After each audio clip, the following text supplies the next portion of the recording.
This is the 2011, 2012 Evinrude E-TEC 250 V6 with the big kit extension on it. I spent a lot of hours figuring out the reason why this engine wouldn't crank over. I checked the wiring diagrams, the wiring schematics, did a whole bunch of troubleshooting and a whole bunch of crap, and what it came down to was just his toggle, one of the toggle switches, which is ridiculous. With anything electrical issues, 90% of the time is finding the issue, 10% of the time is fixing the issue. In some cases, like 95% is trying to find it and 5% is fixing it. And that's pretty much the case on this one. I've been through all the wiring and a whole bunch of crap, tested all the batteries. There's 4 batteries on this engine, just a whole bunch of stuff that I've spent time on doing to try to figure out why this wasn't cranking over. Remove the starter solenoid and bench test that, and that tested good and everything else, but got her fired up. This boat's kind of a pain in the butt to get in. I had to unclog the piston. That thing was clogged up too. This is a Bayliner trophy boat. I hooked my computer up to it. There's a whole bunch of stored fault codes in it, some more recent than others. Excuse me, this is kind of a pain in the ass to get into.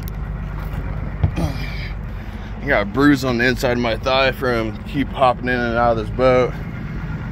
I have it in neutral right now. This is all by wire, shift by wire, throttle by wire, all that stuff. When that neutral button is flashing, the neutral whatever indicator is flashing that's in neutral, I can give it throttle. Can't give it too much throttle. It has a rev limiter. It'll do that. Turn it off. Turn it on position. Shows it's in forward. Put it in neutral. Self-test mode. And I kept having code 111 come up when trying to get this thing going too. And there we go. He still needs a new hydraulic relay assembly to get the hydraulics to go up and down. Right now it will only go down on here and on the controls in there. I bypassed it and went direct to the electric motor for the hydraulic system and able to get it going up and down like that. He did mention that hydraulic relay assembly was replaced by aftermarket one at one point in time, so just get the correct one, spend a little bit more money, and you'll know it worked for a long time.